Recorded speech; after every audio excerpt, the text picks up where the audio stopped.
Hello everyone, welcome back to my channel. In this video, we will read and understand class 10th poem Dust of Snow written by Robert Frost.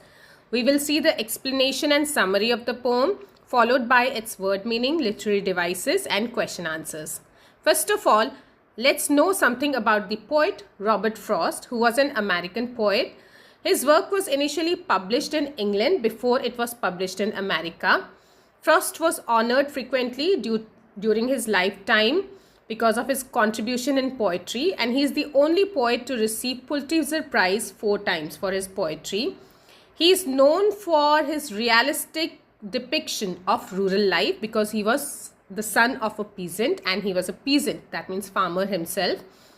He is called as National Poet of America. 20th century, he is 20th century very popular and respected poet. So let's read his beautiful poem, Dust of Snow. The way a crow shook down on me the dust of snow from a hemlock tree has given my heart a change of mood and saved some part of day I have rued. This is 8 lines small poem but gives a beautiful message of power of nature. The poet says that the way a crow which was sitting on a hemlock tree shook and some dust of snow fell on the tree, it changed the poet's mood. The poet who was depressed, who was gloomy till now, this simple act of nature of dust of snow, that means small particle of snow falling on him, changed his mood completely, and the day which he was spending in regret till now, rude means held in regret. He was spending in regret. He was gloomy. He was sad. That completely changed and he became happy. So simple act of nature changed the day and the mood of the poet completely. Nature has such impact if we see keenly.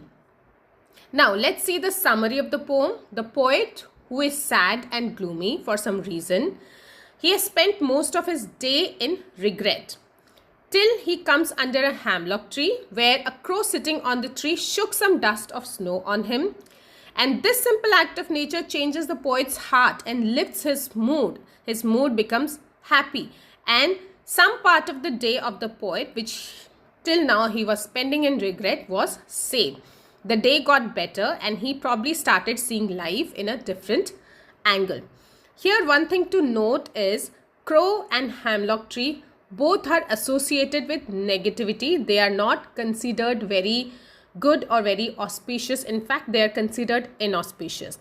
But inauspicious things also have impact. Simple things in nature, they have impact to change our mood and our life completely. This is the message that the poet wants to deliver, that nothing in nature is negative. Everything has its own positivity. Now let's see the literary devices, but before that we will see the form of the poem. This is a lyrical poem. Now what is a lyrical poetry? A lyrical poetry is a poem in which the poet expresses his personal feelings and emotions. So in this poem, the poet has expressed his feelings, how he felt, how he was feeling and how he felt after the simple act of nature. Now the theme of the poem is positivity and optimism, and also the significance of small and simple natural events.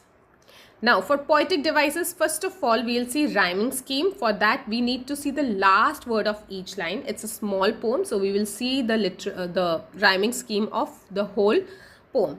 So let's see the last words. If we see the last word, we can see that crow and snow match, rhyme, that means, and me and tree rhyme. And in the second stanza, heart and part rhyme and mood and rude rhyme. So the rhyming scheme is AB, AB, CD, CD. Now, let's see the figure of speech.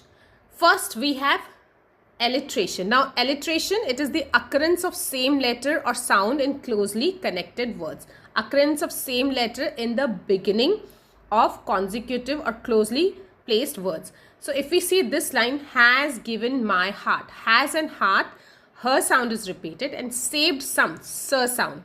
So there is alliteration here.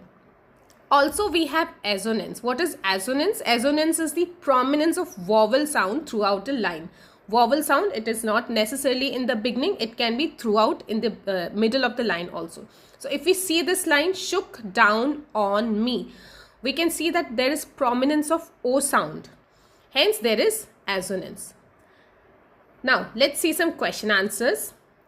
What is dust of snow? What does the poet say has changed his mood? How has the poet's mood changed?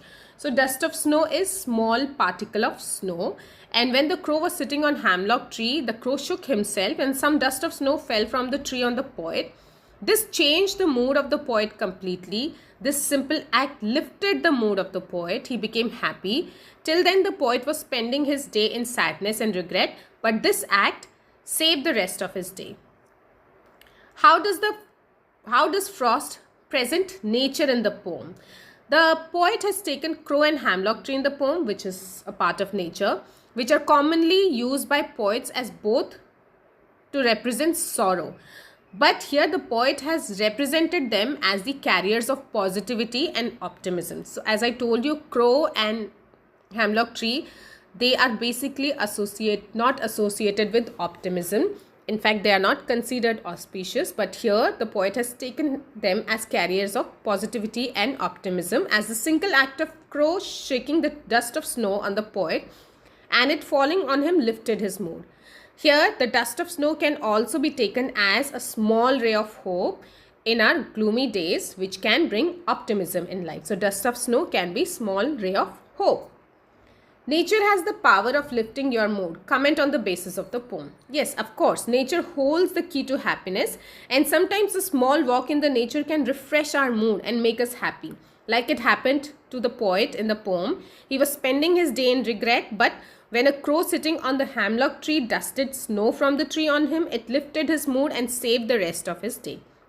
Similarly, sometimes when we feel gloomy and we feel sad, a simple act like walking in the garden changes our mood. So nature has, of course, the power to lift our mood, and it can benefit anyone. So this was some explanation and question answers of the poem. I hope it has helped you to understand the poem. If you have any doubt, you can comment. So I will take your leave now. I will see you in the next poem, which is Fire and Ice, soon. Bye bye.